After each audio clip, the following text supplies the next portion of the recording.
हमने कल जो है आपका जो सर्वांग क्षमता का कंसेप्ट हमने पूरा करवा दिया था आपको, ठीक है। और क्या स्टार्ट करवा दिया था, समरूपता हमने स्टार्ट करवाया था, कुछ लेक्चर में किया था, वहां से आगे बात करूंगा मैं। देखिए वापस हम बात करेंगे समरूपता की। सिमिलरिटीज को इंग्लिश में बोल सकते हैं, सिमिलरिटीज को इंग्लिश में बोल सकते हैं, सर्वांग क्षमता को क्या बोल सकते हैं बताइए? कांग्रुएंसी बोल सकते हैं। सर्वांग क्षमता की बात करें तो कांग्रुएंसी बोल सकते हैं। हेलेन डाल लीजिए समरूपता, समरूपता, समरूपता। दो आकृतियों, ध्यान रखना, मैं एक बात कहना चाहूंगा, कोई भी दो आकृतियों का अगर रूप समान है, रूप समान है तो क्या कहलाएंगी? समरूप आकृति कहलाती। छोटी सी बात मैं कहना चाहूंगा, रूप समान, ठीक है। अगर दो आकृतियों का रूप समान है तो वो क्या कहलाएगी? आपके समरूप आकृति कहलाएगी। मतलब जैसे ये वृत्त सर्किल है और ऐसा कैसे और बना दिया तो ये समरूप है क्या? एक जैसी दिखने वाली है क्या? रूप समान है। अगर माप समान है तो सर्वांग सम कहलाएगी, ठीक है। अगर माप समान है तो क्या कहलाएगी? समरांग सम कहलाएगी। यानी इसकी त्रिज्या मान लीजिए 5 सेंटीमीटर है और इसकी भी त्रिज्या कितनी है? 5 सेंटीमीटर है, तो ये दोनों आपस में क्या कहलाएंगे? सर्वांग सम कहलाएंगे, ठीक है। रूप समान होता है तो समरूप कहलाते हैं, और अगर बात करें तो माप समान होती है तो क्या कहलाते हैं? आपके सर्वांग सम कहलाते हैं, ठीक है। यहाँ पे समरूप कहलाते हैं। तो यानी पहला पॉइंट तो आप लिख लीजिए, दो आकृतियों में कुछ थ्योरेटिकल पॉइंट है वो आप लिख लीजिए, बाकी तो टॉपिक हम करेंगे। यानी पॉइंट कई बार जो है आपको सहायता करेंगी, ये लिख लीजिए। ऐसी आकृतियां जिनका रूप समान होता है उन्हें समरूप आकृतियां कहा जाता है। ऐसी आकृतियां जिनका रूप समान होता है उन्हें समरूप आकृतियां कहा जाता है। पहला पॉइंट लिख लीजिए, लिख लिया?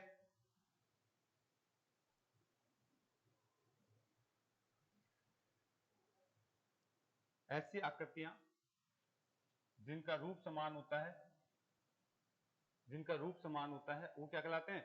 समरूप आकृतियां कहलाती हैं। दूसरा पॉइंट लिखिए, दो या दो से अधिक त्रिभुज, दो या दो से अधिक त्रिभुजों की भुजाओं का अनुपात समान हो, दो या दो से अधिक त्रिभुजों की भुजाओं का अनुपात समान हो तथा संगत कोण बराबर हो, दो या दो से अधिक त्रिभुजों की भुजाओं का अनुपात समान हो, ए बी और सी, एक्स वाई और जेड, दो या दो से अधिक त्रिभुजों की भुजाओं का अनुपात क्या बेटा?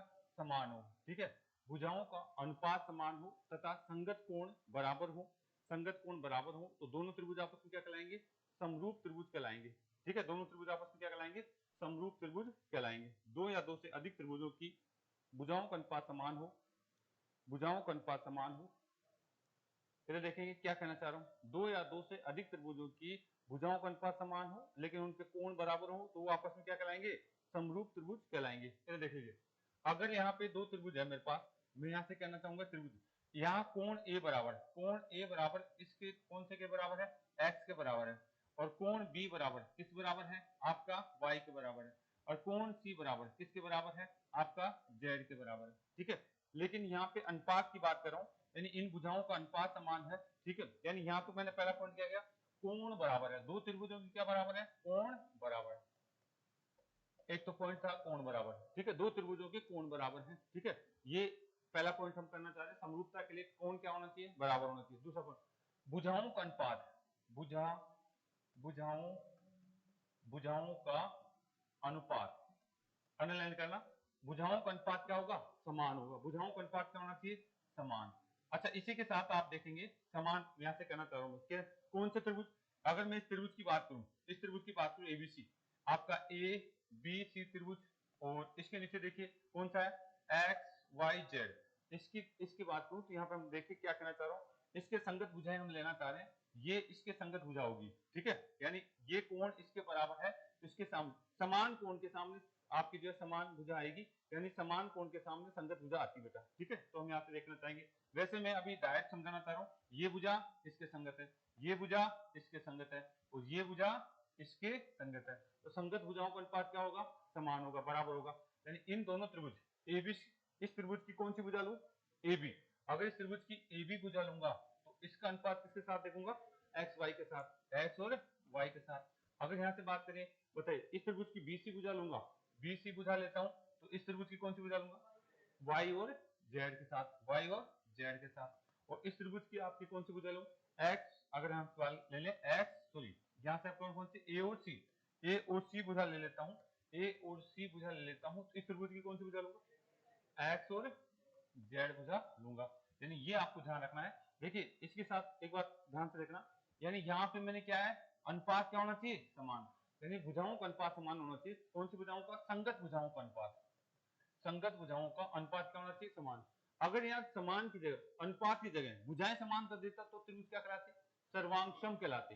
तब क्या कहलाते, सर्वांगसम। यहाँ पे मैं कहना ये चाह रहा हूँ कि अगर मैं इनको ऐसा लिख देता, यानी दो त्रिभुजों की क्या है, संगत भुजाएं, संगत आपकी जो भुजाएं हैं, भुजाएं वो क्या होती, आपका जो है बराबर, बराबर बराबर होती, यानी समान होती।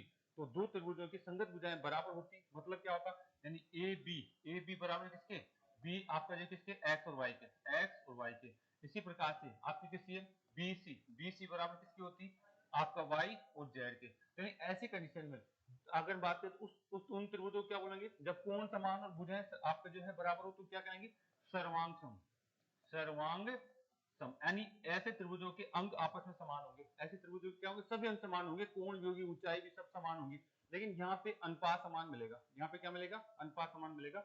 मैं केवल ये पॉइंट इसीलिए जो है लिखने के लिए, समझाने के लिए लिखा है कि कोण समान हो दो त्रिभुजों के, और संगत भुजाओं का क्या, इसको अंडरलाइन करना, अनुपात समान होना चाहिए, अनुपात। ठीक है, संगत भुजाओं का अनुपात समान होना चाहिए। अगर आपको कह दिया जाए संगत भुजाएं बराबर है तो सर्वांग सम बोलते हैं। यानी इसको आप कहीं पर भी लिख के साइड में कर देना। अगर ऐसी लाइन लिखी आ जाए, संगत भुजाएं बराबर है और संगत भुजाओं का अनुपात समान है, तो इनसे आपको पकड़ना पड़ेगा कहना क्या चाह रहा है।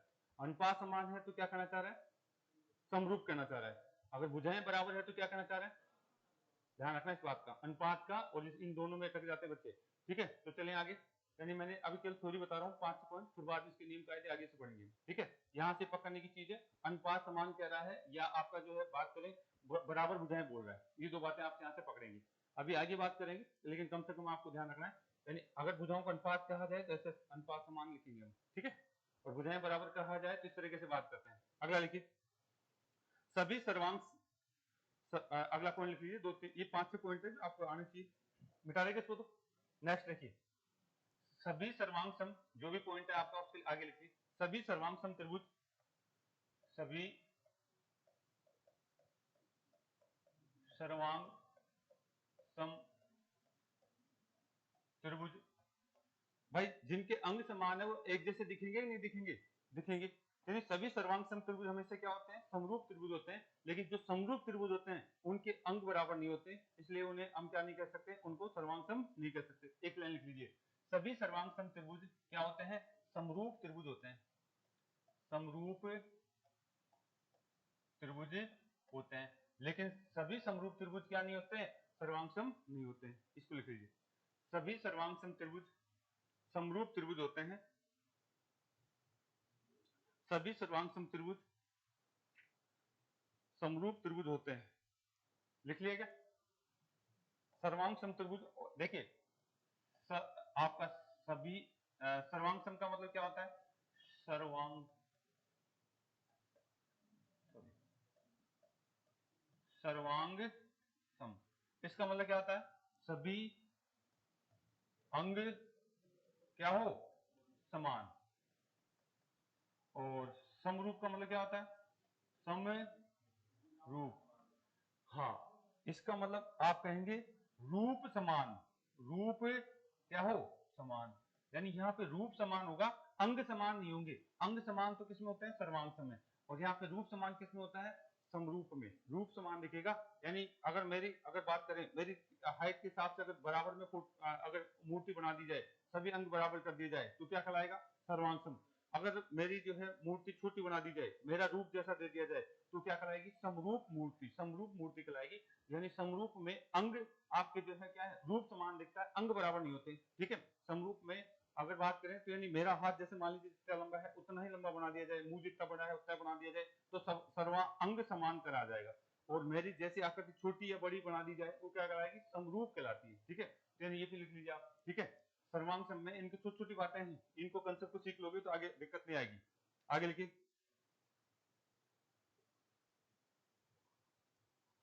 अगला पॉइंट, समरूप आकृति, आगे लिखिए, समरूप आकृतियों में, समय रूप कोई भी आकृति हो सकती है, समरूप आकृतियों में, समरूप आकृतियों में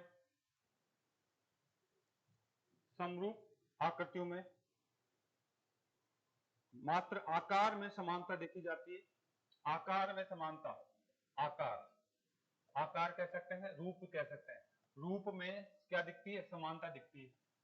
समरूप कोई भी आकृति हो उसके केवल आकार में समानता मिलती है।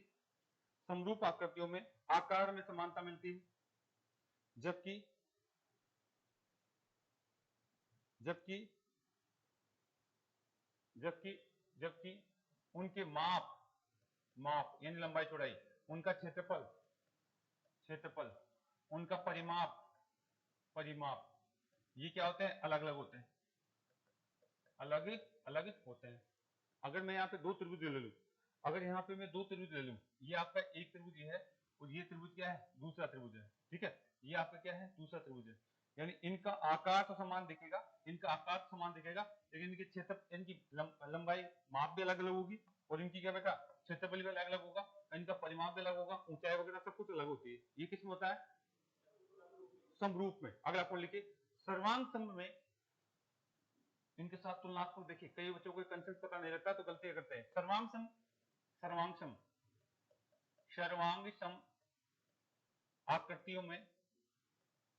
आकृतियों में रूप के साथ साथ, क्या लिखा ना? रूप का मतलब है आकार के साथ साथ उनके माप, आकार के साथ साथ उनकी माप, उनका क्षेत्रफल, उनका परिमाप, सभी अंग समान होते हैं। सभी अंग क्या होते हैं? समान। सभी अंग क्या होंगे? समान।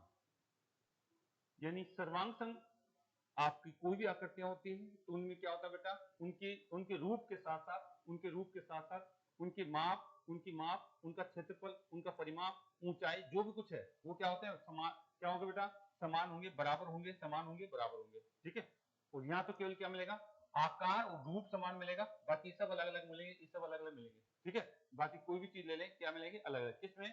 समरूप में। और अगर सर्वांग सम बोले तो समझ में आ गई बात। यानी आपको कह दिया जाए, देखिए अगर मैं यहाँ से बात करूं तो अगला पॉइंट हम देख लेते हैं, पहले थ्योरी पे लेते हैं, फिर मैं इसके कंसेप्ट पे आऊंगा बेटा। अगला लिखिए, अगला पॉइंट लिखिए, शायद मैंने कल समझाया भी था। हाँ, दो वृत्त हमेशा कैसे होते हैं? समरूप होते हैं, ठीक है। लिख लीजिए, दो वृत्त हमेशा समरूप होते हैं।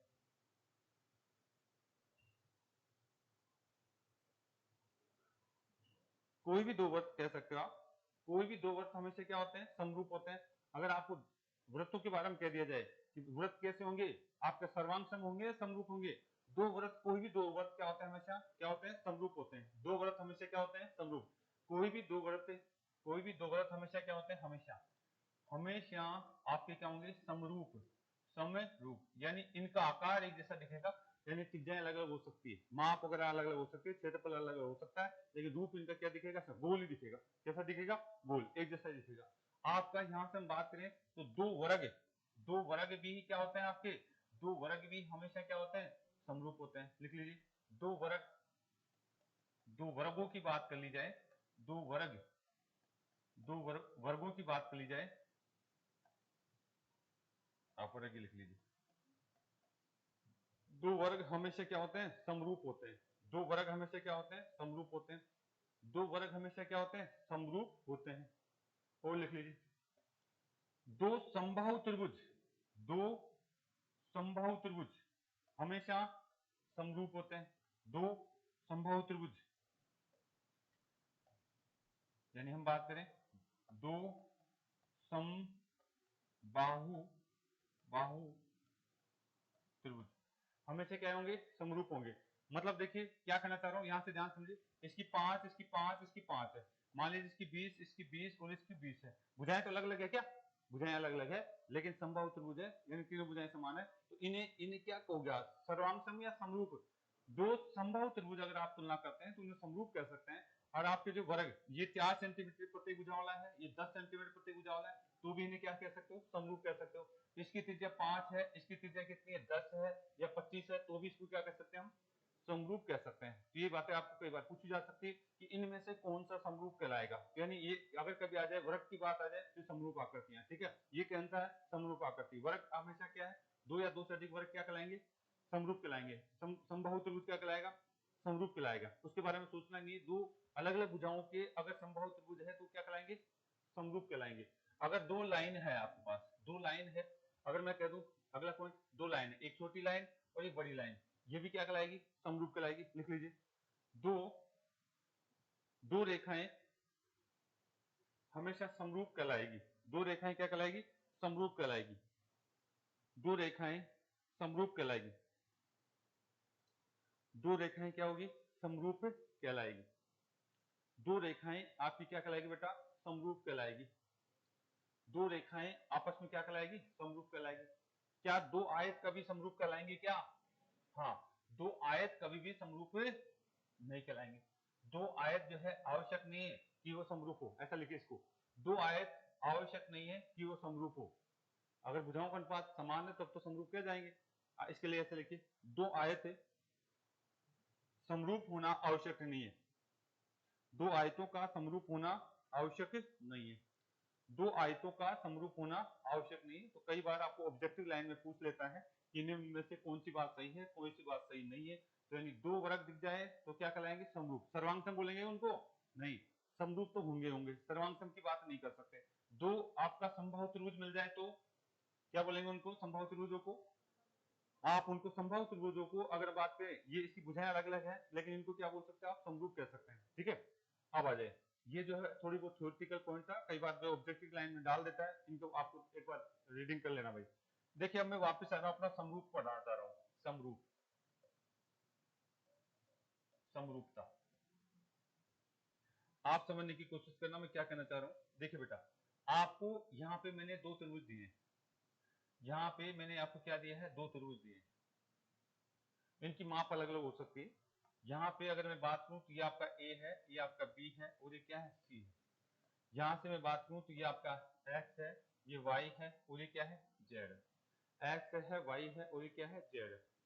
समरूप अगर बात करें तो यानी कभी भी अगर दो त्रिभुज आपके समरूप होते हैं, ये मान लीजिए ए बी और सी, और आपका एक्स वाई और जेड समरूप है, तो इसको इस तरीके से ये चिन्ह होता है। समरूपता का चिन्ह कौन सा होता है, समरूपता का चिन्ह, ये चिन्ह होता है समरूपता का। अच्छा ये बताएंगे ये चिन्ह किसका होता है, सर्वांग समता, बराबर सर्वांग समता का कहलाएगा।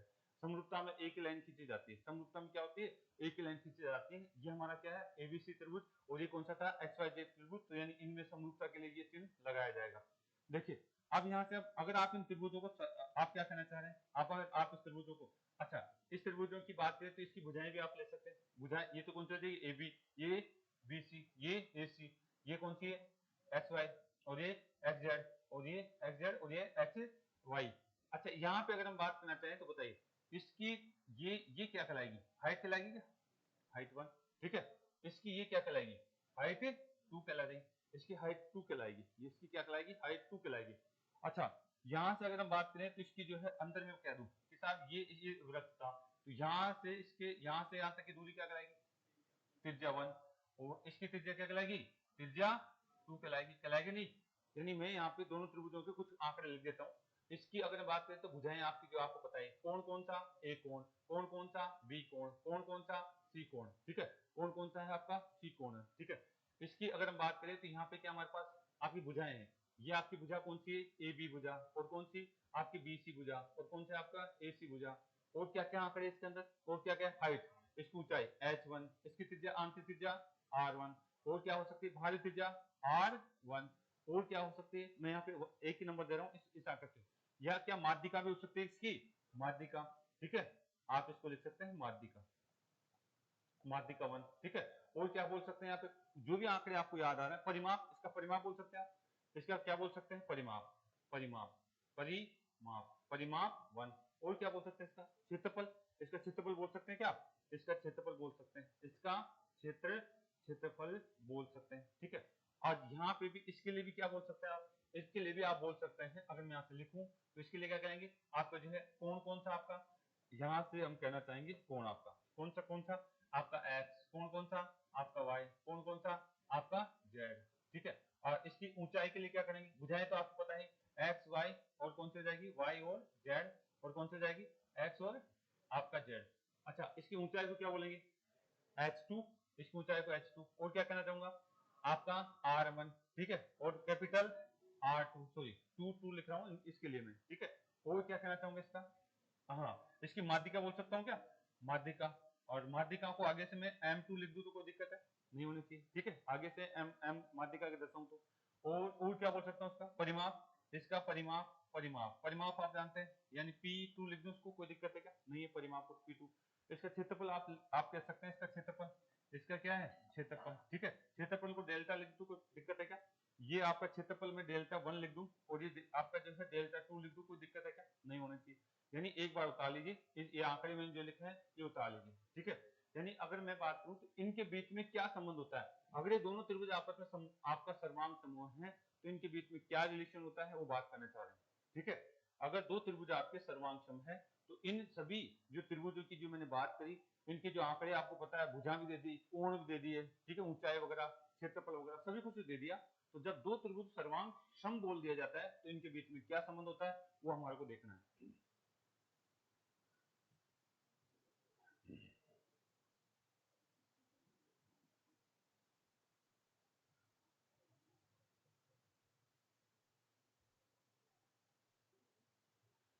उतार लिया क्या, अब अगर आप उतार ली है तो मैंने इसके साथ साथ में एक लाइन भी लिखना चाहूंगा, संगत आप प्रत्येक प्रत्येक संगत अनुपात बराबर होता है, अनुपात क्या होता है बराबर, प्रत्येक संगत अनुपात क्या होता है बराबर होगा, प्रत्येक संगत अनुपात क्या होगा बराबर होगा, ठीक है, प्रत्येक संगत अनुपात आपका क्या होगा बराबर होगा, ठीक है। अब मैं यहाँ तो मैंने जो है मेरे पास जगह नहीं, मैं दूसरे पेज पे जाना चाहूंगा, अगर आपने उतार लिया है तो कोई दिक्कत नहीं, आप भी उसको उसी तरीके से उतारना, ठीक है, समझाने के लिए मैं काफी अलग अलग चीजों को बताने की कोशिश कर रहा हूँ, ठीक है।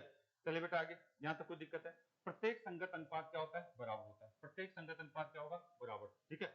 चलिए यहाँ से आगे उतार दिया गया, इसको मैं ऐसे समझाना चाहूंगा, यानी यहाँ से अगर आप उतार ले तो मैं बात करना चाहूंगा, यही बता देगा आपके पास जगह है, मैं इनको मिटा दूंगा नीचे वाली चीजों को, चलो ठीक है, आपके पास जगह है तो आप नीचे कर लेना इनको, ठीक है।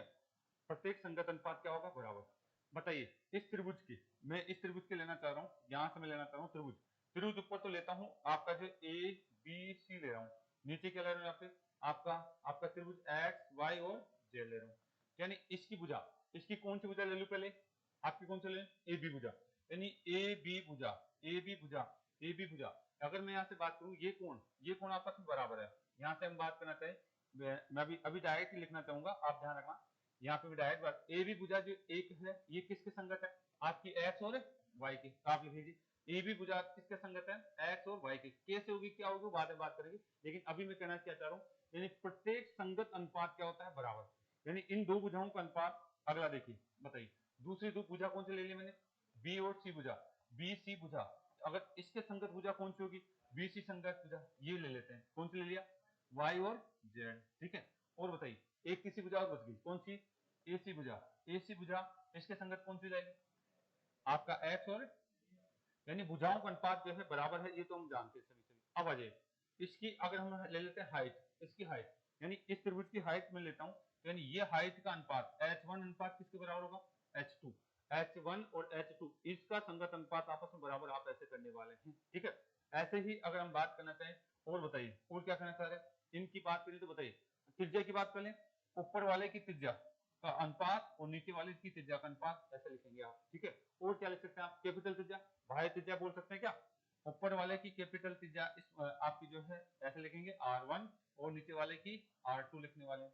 और बताइए आपके परिमाप लिख सकते हैं, परिमाप, परिमाप के बाद की बात करूं तो इसके यहाँ परिमाप, इसका परिमाप, परिमाप, परिमाप आपका 1 और परिमाप, परिमाप कितना हो जाएगा आपका 2, यानी आपके दो त्रिभुज है तो इस तरीके से। अब एक क्षेत्रफल और बताओ आपका, तो क्षेत्रफल के लिए स्पेशल ध्यान रखना, यानी इसका जो क्षेत्रफल होगा, ऊपर वाले का जो क्षेत्रफल होगा, क्षेत्रफल, ठीक है, और नीचे वाला का, या तो ऊपर वाला का 1 और नीचे वाला का क्षेत्रफल आपका आपका 2 होगा, तो इसको अंडू लगाकर लिखते हैं, इसको क्या लिखते हैं अंडू लगाकर लिखते हैं। तो ये पूरी लाइन उतार लीजिए आप, ये पूरी लाइन उतार लीजिए, यानी अगर कोई भी दो त्रिभुज आपके समरूप हैं तो उनकी संगत जो है प्रत्येक संगत अनुपात बराबर होगा, यानी आपको आपको परिमाप के बारे में बात कर ले, क्षेत्रफल के बारे में बात कर ले, तो इस तरीके से आपको कंसेप्ट आना चाहिए। ठीक है, सबसे ज्यादा क्वेश्चन यहीं से पूछे जाते हैं, सबसे ज्यादा समरूपता से ही क्वेश्चन पूछे जाते हैं, सर्वांग समता से फिर भी कम पूछे जाते हैं। ठीक है, ये रिलेशन आपको पता होना चाहिए, ये वाला रिलेशन आपको देखना चाहिए। जैसे आप सिद्ध कर दो कि दो त्रिभुज आपके समरूप हैं, तो ये डायरेक्ट रिलेशन आपको पता होना चाहिए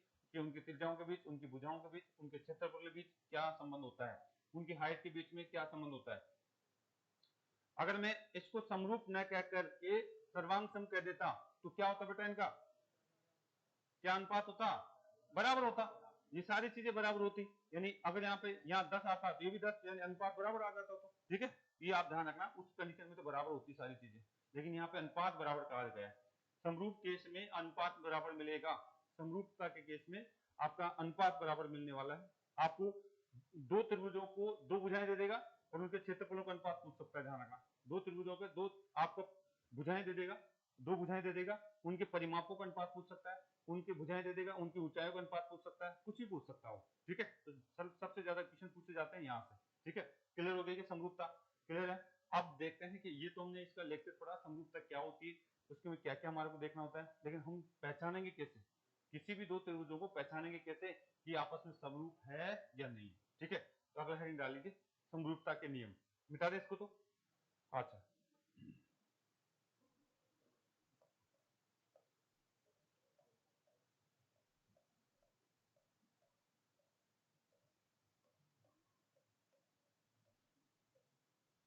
जैसे हमने हमने आपको देखिए, मैं वापस जाना चाहूंगा, अगर आपने पढ़ा है मेरे से सर्वांग समता के नियम पढ़े थे क्या? अच्छी बात है, क्या क्या नियम थे बताएगा कोई? अगर दो त्रिभुजों में अगर आप क्या बता दें, एस एस एस, क्या बता दें, इसका मतलब क्या है, क्या होना चाहिए, भुजा भुजा भुजा का मतलब क्या, तीनों भुजाएं समान यानी बराबर हो, तीनों भुजाएं क्या हो, बराबर, तो आपस में त्रिभुज क्या कहलाएंगे, सर्वांग सम कहलाएंगे। दूसरा नियम क्या बताया था आपको, एस ए एस, यानी अगर दो त्रिभुजों में दो भुजाएं और उनके बीच का कोण बराबर हो तो दोनों त्रिभुज क्या कहलाएंगे, सर्वांग सम कहलाएंगे। अगला क्या बताया था, ए ए ऐसा कुछ बताया था क्या, दो त्रिभुजों में दो कोण एक भुजा बराबर हो, कोई सी भुजा हो सकती है, ये तो हमने कहा था, तो वो त्रिभुज क्या कहलाएंगे, सर्वांग सम। और एक और बताया था, R H S, right angle, उसका कर्ण और कोई सी भी एक भुजा बराबर हो दो त्रिभुज में, तो त्रिभुज क्या कहलाएंगे। देखो अंडरलाइन करना है, यहाँ पे बराबर शब्द लिखा है मैंने, सबके साथ क्या आएगा, बराबर, बराबर इनके यहाँ बराबर आएगा। अब यही नियम यहाँ पढ़ूंगा, लेकिन मैं बराबर शब्द नहीं लिखूंगा। ठीक है, अच्छा यहाँ एक बार बताइए, क्या ये नियम भी बता सकते हैं क्या, तीनों एंगल समान हो, नहीं, यहाँ पे तीनों एंगल समान वाला नियम नहीं लगता है, यहाँ पे तीनों एंगल समान वाला नियम नहीं लगता है। आप पढ़ना क्या है, हम समरूपता पढ़ रहे हैं, लेकिन ये एक समझने की चीज है कि अगर आप ये बराबर वाला शब्द और अनुपात बराबर वाला शब्द नहीं समझेंगे तो आप दोनों में अंतर नहीं कर पाएंगे। ठीक है, यहाँ पे मैं क्या लिखना चाह रहा हूँ, नियम इसके समरूपता को पहचानने के नियम। पहला नियम आपका एंगल एंगल नियम, पहला कौन सा है, एंगल एंगल नियम। दो त्रिभुजों के दो कोण अगर समान है, दो कोण अगर आपने समान बता दिया तो वो दोनों त्रिभुज आपस क्या कहलाएंगे, समरूप कहलाने वाले, इनके ऊपर चर्चा करेंगे अभी। इसी के साथ या तो आप इसको ऐसे पढ़ लीजिए या इसको दूसरे रूप में पढ़ लीजिए, दो त्रिभुजों के अगर आपके पास तीन एंगल समान है, तीन एंगल समान है तो क्या कहलाएंगे, हाँ ये इनके लिए तो कह रहा हूं एंगल समान, दो एंगल समान, और ये कितने हैं, तीन एंगल समान, तो आपस में क्या कहलाएंगे, समरूप कहलाएंगे।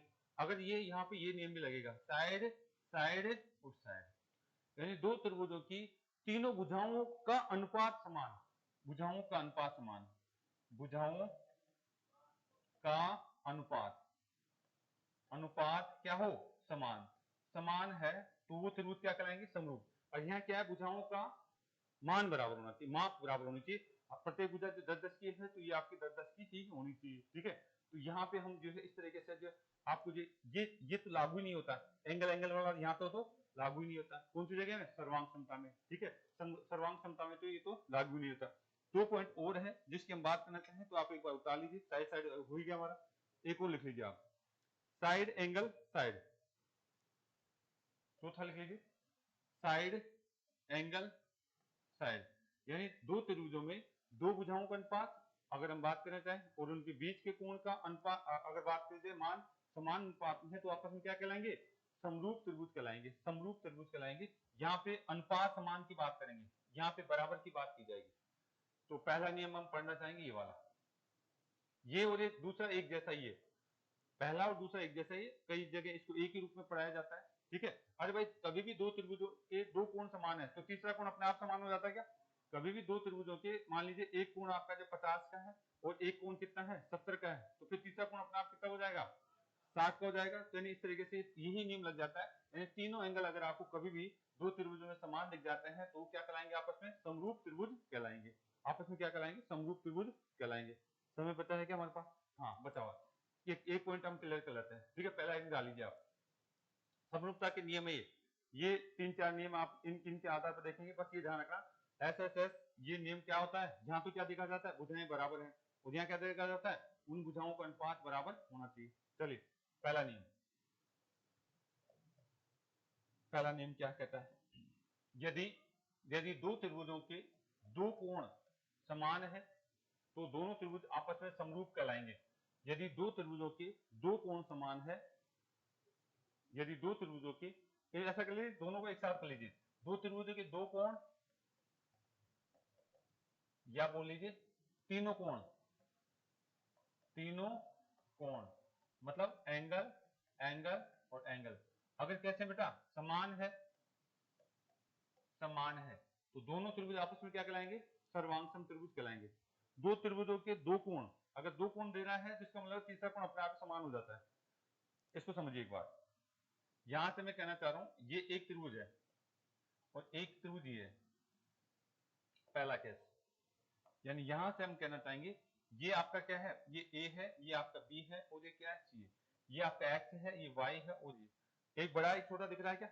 लेकिन अगर यहां से बात करें कोण की बात कर लेता हूं, ये 50 डिग्री, ये आपका 60 डिग्री और ये कितना डिग्री का है? 70 डिग्री का। ये आपका जो है 50, आपका जो है 50 डिग्री, ये 60 डिग्री और ये कितना का है? 70 डिग्री का। तो यहां से क्या दिख रहे हैं आप? क्या दिख रहे हैं? तीनों कोण समान है क्या? अच्छा, अगर मैं ये दो ही कोण समान दूं तो क्या कहेंगे आप? दो कोण समान है क्या? अरे भाई दो कोण समान है, तीसरा को आप खुद भी तो निकाल सकते हैं। एक त्रिभुज के तीनों कोणों का योग कितना होता है? तो यानी कभी भी आपको दो कोण दे दे तो आप टेंशन न लें, आप कहेंगे सर दो कोण दे रखा तो तीसरा कोण मैं खुद निकाल सकता हूं। अगर बात की तीनों कोणों का योग 180 होता है तो तीसरा कोण अपने आप ही आपको कितना आएगा? 70 आएगा। यानी इस ये अगर ये नहीं दे, अगर ये 70 नहीं भी दे तो कोई टेंशन करने की जरूरत नहीं, हम निकाल सकते हैं। दो त्रिभुजों के दो कोण समान है तो तीसरा कोण अपने आप कितना होगा? बराबर होगा। दो तीसरा कोण अपने आप ही बराबर होगा। या फिर इसको ऐसे दे दे, सीधा सीधा ही दे दे आपको, अगर ये ऐसे दे देता तब तो कोई टेंशन नहीं थी आपको, लिखा हुआ ऐसे दे देता तब तो कोई टेंशन नहीं थी कि ये तो कितना था? ये आपका जो है आपका 60 और ये कितना? 50 और ये कितना? 70 और ये कितना? आपका 60 और ये कितना? 50 और ये कितना? 70। एक छोटा एक बड़ा दिख रहा है, यहाँ पे ये नहीं होता है। अगर ये नियम लगाएंगे आप तो केवल दो ही कोण दिखेंगे और ये नियम लगाएंगे तो साफ साफ तीनों कोण दिख जाएंगे। इसमें तीसरा कोण हमें खुद को बनाना पड़ेगा, इसमें तीसरा कोण खुद को बनाने का। जैसे मैं तीसरा कोण बना दूंगा तो यही नियम लग जाएगा, कौन सा? तीनों कोण समान वाला लग जाएगा, ठीक है। दो त्रिभुजों में कभी भी दो कोण समान दिख जाए या फिर तीनों कोण समान दिख जाए तो कौन सा नियम लगेगा? समरूपता का नियम लगेंगे। ये दोनों त्रिभुज आपस में क्या होंगे? समरूप कहलाएंगे। ये दोनों त्रिभुज आपस में क्या कहलाएंगे? समरूप कहलाएंगे।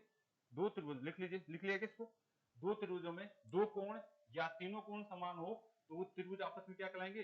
समरूप कहलाएंगे। त्रिभुज क्या कहलाएंगे? आपस में समरूप कहलाएंगे। दो कोण या तीनों कोण समान हो तो त्रिभुज आपस में क्या कहलाएंगे? समरूप। अगर आपने सिद्ध कर दिया कि साहब ये आपस में समरूप हैं तो फिर क्या कहने वाले हैं आप इसके बारे में? उन दोनों त्रिभुजों की संगत भुजाओं का अनुपात समान, उनकी ऊंचाइयों का अनुपात समान, उनकी आंतरिक त्रिज्याओं का अनुपात समान, उनकी जो बाह्य त्रिज्याओं का अनुपात समान और क्षेत्रफल का अनुपात का अनुरूप समान। और बात करें तो उनके परिमाप भी क्या होंगे? समान। सही बात है क्या? अनुपात समान होगा, आपस में बराबर नहीं होंगे, ठीक है। अनुपात समान होगा, आपस में बराबर नहीं होने वाले। तो एक लाइन और लिख लीजिए, संगत, यहां पे लिखिए समान कोण के सामने, समान कोण के सामने, समान कोण के सामने वाली भुजाओं का भुजाओं भुजाओं का अनल निकालना, संगत भुजाओं का, संगत भुजाओं का क्या होगा, अनुपात समान होगा, अनुपात समान, यानी समान कोण के सामने वाली संगत भुजाओं का अनुपात समान होगा अगर ऐसा केस हमारे को मिलता है तो, ठीक है, ऐसा केस हमारे को मिलता है तो समान कोण के सामने वाली संगत भुजाओं का अनुपात क्या होगा, समान होगा, ठीक है। तो एक बार उतार लीजिए, फिर मैं इसको क्लियर करता हूं, यहां से क्या करना चाह रहे हैं, उतार लेंगे इसको, जल्दी करिए। अगर आपको कभी भी दो त्रिभुज आपका क्या हो जाते हैं, आपको तीनों कोण समान दिख जाते हैं, तो समान कोण के सामने वाली संगत भुजाओं का अनुपात क्या होगा, समान होगा, समान कोण के सामने वाली संगत भुजाओं का अनुपात क्या होने वाला है, समान होने वाला है। तो देखिए क्या कहना चाह रहा हूं, ठीक है। अच्छा, उतार ले सभी ने, चले आगे। ओके, मेरे पास यहाँ पे दिया हुआ था, वापस आ जाइए उसी पॉइंट पे। मुझे यहाँ क्या कहा गया था, ये ए पॉइंट है, ये बी पॉइंट है और ये सी पॉइंट है, एक त्रिभुज ये है, ये बड़ा है, ये आपका x है, ये y है और ये क्या है, z है, ठीक है। यहाँ पे मैं आपको जो है, ये कितना था 60, ये कितना था 50, ये कितना था 70, ये कितना था 60, ये कितना था 50, ये कितना था। अब आपको आपको भुजाओं का अनुपात लिखना है। अगर आपने कह दिया कि साहब इन दोनों त्रिभुजों में कोण ए किसके बराबर है, कोण ए बराबर है x के, क्यों, क्योंकि दोनों 60-60 डिग्री के, ठीक है। कोण बी किसके बराबर है, कोण बी बराबर है किसके है, y के, ठीक है साहब। कोण आपका जो है किसका, सी, कोण सी किसके बराबर है, आपका जेड के बराबर है। इसका मतलब है आपने दो त्रिभुजों के तीनों कोण समान बता दिए हैं, तो ये दोनों त्रिभुज आपस में क्या कहलाएंगे, समरूप त्रिभुज कहलाएंगे। कैसे कहलाएंगे, समरूप त्रिभुज कहलाने वाले हैं। तो समरूप त्रिभुज कहलाने वाले हैं, तो कौन सी भुजा किसके किसके अनुपात में आएगी, कौन सी भुजा का अनुपात किसके साथ आएगा, वो लिखना आना चाहिए आपको, ठीक है। कौन सी भुजा किसके अनुपात में आएगी वो आपको लिखने आना चाहिए। ये तो मैंने आपको जो है यहाँ पे दिया हुआ है, आपको लिखना है भुजाओं का अनुपात, ठीक है। यहाँ पे बताइए, इधर देखिए भाई, ये कौन सा त्रिभुज, पहला कोई सा ले लीजिए आप, त्रिभुज ए बी और सी, और नीचे कौन सा ले लो, ये ले लेता हूं, त्रिभुज कौन सा, एक्स वाई और जेड। आप मुझे बताइए यहाँ पे इस इन त्रिभुजों की आपकी बात की जाए, समान कोण कौन कौन से, एक तो कौन सा कोण है, ए कोण, एक को 60 मान ले, एक कौन सा कोण है, बी कोण, मैं ए बी नहीं लिखना चाह रहा, एक 60 डिग्री का, एक 50 डिग्री का और एक कितने डिग्री का, 70 डिग्री का। बताओ एक के सामने वाले भुजा कौन सी है, बीसी है क्या, यानी इसके सामने वाली भुजा बीसी, यानी इसके सामने वाली भुजा बीसी का अनुपात किसके साथ आना वाला, इधर बताइए 60 के सामने वाली भुजा, वेरी गुड। अब आप देखना स्टार्ट करिए, इसके सामने वाली भुजा, यानी समान कोण के सामने वाली भुजाओं का अनुपात समान मिलेगा। यानी यहां से बताइए किसको कहेंगे, 60 वाली भुजा के सामने y और, वेरी गुड, इसको अनुपात बताइए। 50 के सामने वाली भुजा इधर से a और, अच्छा इधर से बताइए x और, आपको ये लिखना आना चाहिए। इसके इधर से बताइए 70 के सामने वाले, आपका क्या आएगा, ए और, आपका ए और बी आ जाएगा, सॉरी ए और सी, ए और बी आएगा, ए और बी आ गया। अच्छा और बताइए, जैसे एक्स और, एक बार लिख लीजिए, यानी यहां तो मैंने आपको बताने की कोशिश करी, अब आगे आप खुद करोगे। यहां तो मैंने सीधा सीधा लिखा है, अब मैं कोणों को घुमा दूंगा, आप खुद बनाएंगे फिर उस समय, ठीक है। यानी अगर आपको कभी भी कोण समान दिख जाए, तो समान कोण के सामने वाली भुजाओं का अनुपात क्या होगा, समान होगा। समान कोण के सामने वाली भुजाओं का अनुपात इस तरीके से आप लिखने वाले हैं, ठीक है। लिख लेंगे क्या,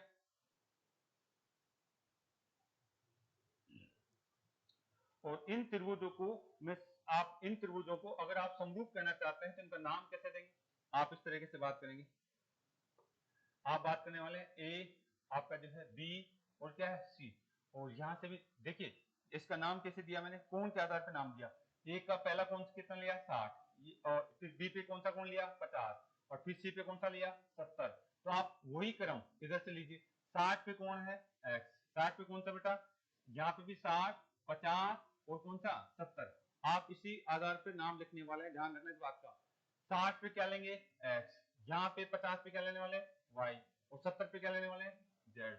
आपके इस तरीके से लिखेंगे, कभी भी आपका क्रम ये लिखना आना चाहिए आपको। अभी मैं आपको प्रैक्टिस कराने वाला हूँ, एक क्वेश्चन तो मैंने आपको समझाने की कोशिश करी है। आप इसको ऐसा नहीं लिख सकते, इन त्रिभुजों को अगले पॉइंट में बताऊंगा, लेकिन आप एक उसको उतार लीजिए, उतार लिया सभी, जल्दी करिए।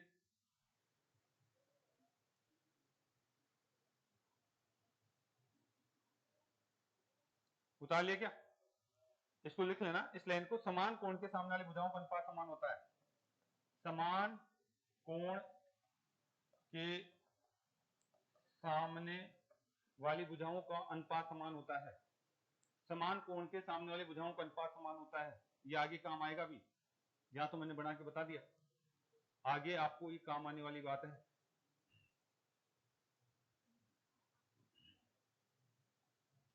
चले कि भाई आगे चले, क्वेश्चन लिखे आगे। चलिए अब मैं क्वेश्चन दे रहा हूं, मिटा दो इसको तो। ओके, अब आपको खुद को करना है, आप कर जाएंगे मुझे पता है, लेकिन समझने की कोशिश करना। ये आपको त्रिभुज दिया है, ये त्रिभुज दे रखा है, ए बड़ा बात नहीं, बी और सी। यहां पे आपको फिर से एक त्रिभुज दिया हुआ है, आपको दे दिया गया पी क्यू और आर, पी क्यू आर।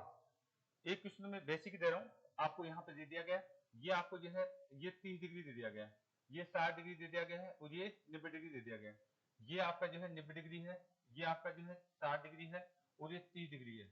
मैंने कोण चेंज कर दिए क्या? कोण चेंज कर दिए। आपको बताना है इनकी भुजाओं का अनुपात, यानी आप पहले तो लिख के बताओ कौन सा त्रिभुज आपका सर्वांगसम है, इनके नाम भी लिख के बताना है। ये क्या A B C, A B C के सर्वांगसम कौन सा लिखना चाहेंगे, एक तो लिख के बताओ, इधर लिख के बताओ कौन क्या आएगा, इधर क्या आएगा, सर्वांगसम नहीं समरूप, एक तो पॉइंट बताओ। दूसरा ये आपको बताना है त्रिभुज आपके ए बी सी अनुपात आपको दे दी जाए, त्रिभुज आपका P Q R, P Q R. अगर हम बात करना चाहें तो इनकी भुजाओं का अनुपात ही बताइए आप, फटाफट बताइए आप, क्योंकि तीनों कोण समान दिख रहे हैं तो समरूप तो है ही, समरूप तो है। लेकिन अब आपको दो चीजें बतानी, इसको लिखोगे कैसे, एबीसी के समरूप किसको लिखना चाहोगे? वेरी गुड, ये चीजें लिखना आनी चाहिए। अब ये चीजें लिखना आनी चाहिए। दूसरा नीचे अनुपात में लिख के बताओ भुजाओं का, भुजाओं का अनुपात कोशिश करो आप, भुजाओं का अनुपात आपको आ गया तो बहुत सारे क्वेश्चन कर जाओगे आप। भुजाओं का अनुपात अगर आपसे आ गया तो बहुत सारे क्वेश्चन आप करने वाले हैं। लिखना आ गया तो आप चीजों को कर सकते हैं। माध्यिकाओं, भुजाओं, इन सभी की बात आपको आती है तो हम बात कर जाएंगे। चले भाई बात करें क्या? देखिए अगर आप इसको लिखना चाहते हैं तो देखिए यहाँ पे कोण ए पे कितना है 60, और यहाँ पे बी पे कितना है 30, और यहाँ कितना है 90। तो इसी क्रम में आपको यहाँ पे लिखना है 30 नहीं 60 कितना 30 और 90, यानी यहाँ पे कोणों का क्रम ये लिया है तो फिर यहाँ पे भी ये लूंगा। बताइए 60 पे कोण है क्यू, फिर 30 पे कोण है आर, और 90 पे कोण है आपका पी, यानी ये समरूप त्रिभुज कहलाएगा। आप ऐसा नहीं लिख सकते कि साहब ये जो है त्रिभुज ए बी सी के समरूप पी क्यू आर है, ऐसा नहीं कर सकते आप, ऐसा नहीं कर सकते आप, ठीक है ना। यानी आपको इसको लिखने का क्रम आपको पता होना चाहिए, कैसे लिखा जाता है, लिखने का क्रम आपको क्या होना चाहिए बेटा, पता होना चाहिए। समझ गए आप? आ जाइए भुजाओं का अनुपात देखते हैं। यहाँ पे अगर मैं बात करता हूं तो भुजाओं का अनुपात क्या होगा बताइए। यहाँ पे समान कोण के सामने समान भुजा होती है क्या? हमारे पास एक तो कोण कौन सा है, मान लीजिए 30 डिग्री का है, एक कौन सा है 60 डिग्री का, एक कौन सा 90 डिग्री का। इसका 30 डिग्री के सामने वाली भुजा कौन सी है? ए और सी। इसके 30 डिग्री के सामने वाली भुजा कौन सी है? पी और क्यू। Very good. बताइए इसके 60 डिग्री के सामने वाली भुजा कौन सी है? बी और सी, बी और सी। बताइए इसके 60 डिग्री के सामने वाली पी और आर लिख सकते हैं। इसके 90 डिग्री, इसके 90 डिग्री के सामने वाली भुजा ए और बी लिखेंगे। इसके 90 डिग्री के सामने वाली भुजा आपका क्यू और आर।